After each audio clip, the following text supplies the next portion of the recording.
Everyone, ready to dive deep into the world of home espresso. Yeah, we've got a whole bunch of tips and guidelines here. From making incredible espresso right in your own kitchen, like seriously, cafe quality stuff. Mm.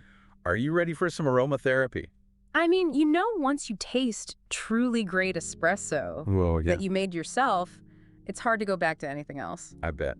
So looking at all this info we've got, the first thing that really jumps out is the grinder. It's like, forget the fancy machines, it's all about the grinder. That's actually not too far off. Right. The grinder is like the foundation of good espresso. Hmm. It determines how evenly those beans are ground, which makes a huge difference in the flavor. So it's not just about turning whole beans into smaller bits. There's Yeah. more to it. Definitely. Think of it like baking. Like imagine trying to bake a cake Okay. with, chunks of flour mixed in with the fine powder. It just wouldn't work, right? Yeah, no, it wouldn't. Espresso is the same way.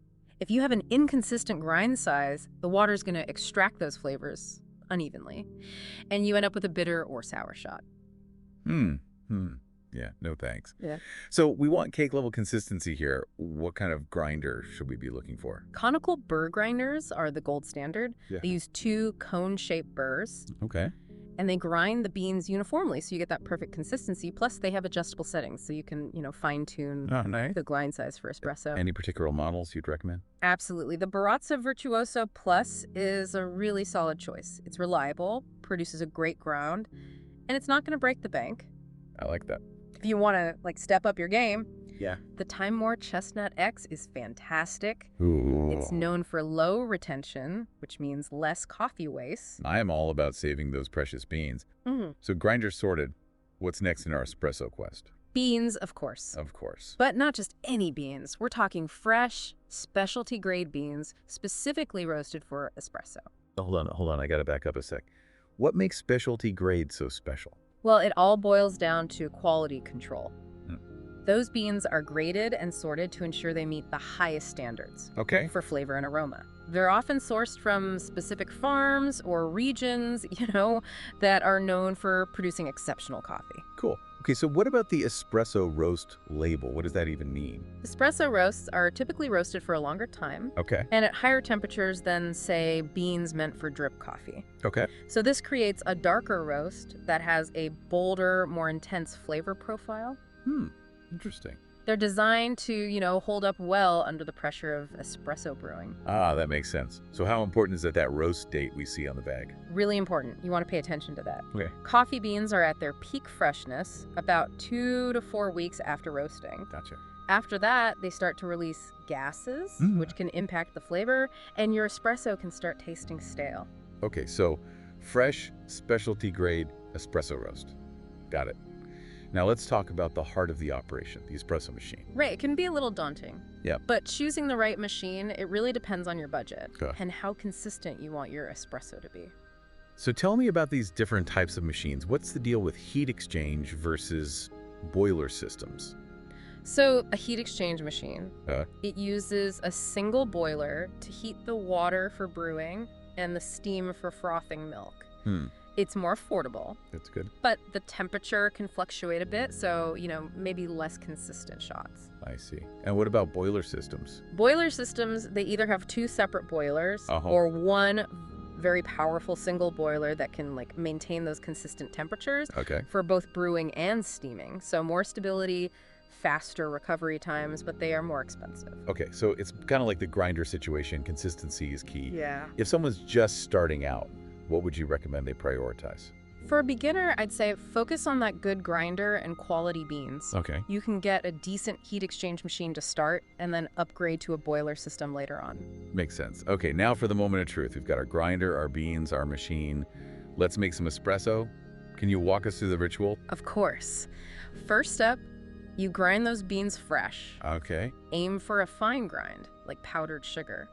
Next, you dose your portafilter. Portafilter. Yeah, that metal filter basket that attaches to the machine. For a double shot, you'll want to use around 18 to 20 grams of coffee. What happens if we don't use enough coffee? So using too little coffee can lead to under-extraction. That means the water rushes through the grounds too quickly, and you get a weak, watery shot. Okay. Too much coffee can cause over-extraction, which tastes bitter and harsh. So precise measuring is key. Gotcha. What's next? Next, you distribute the grounds evenly in the portafilter. You can just tap it gently on the counter. Just make sure the water flows through all the grounds evenly during extraction. Gotcha. Okay. And then comes the tamping, right? What's the point of that? Camping compresses the coffee grounds. It creates a flat, even surface. Okay. And this is important. It creates resistance against that water pressure, which allows for that slow and controlled extraction. Consistent pressure is key here. Okay. Aim for around 30 pounds. Make sure that puck is nice and compact. 30 pounds. All right, I can handle that. Mm-hmm. So we've got our perfectly tamped puck. What happens next? Before you lock the portafilter into the machine, Right. it's good to flush the group head. The what? The group head, it's where the portafilter attaches. This just removes any lingering coffee grounds and heats up the system. Ah, okay. Then, lock in the portafilter, hit that brew button, There we go. and watch the magic happen. Oh, yeah, the beautiful dark liquid. What should we be looking for as it brews? So you want a steady stream of espresso with a nice creamy layer of crema on top. Ideally, that extraction time should be around 25 to 30 seconds. Okay, 25, 30 seconds. And how do we know if we've nailed it? Well, the proof is in the taste. Yeah. A well-extracted espresso should have a good balance Okay. of sweetness, acidity, and bitterness. It shouldn't be too strong or too weak, and it should leave a nice, pleasant aftertaste. Sounds delicious. Yeah. Okay, so those are the fundamentals, but I know there are some tricks of the trade Oh, yeah. that can really level up our game. What else can we do? For starters, using filtered water is super important. Really? Impurities in water can really mess with the taste of your espresso. Huh. Filtered water ensures you're getting the purest flavor. Makes sense. What else should we keep in mind as we experiment? Consistency is everything. Okay. Pay attention to all the variables. Grind size, dose, tamping pressure. See how they affect that final taste. You could even keep a journal if that helps you.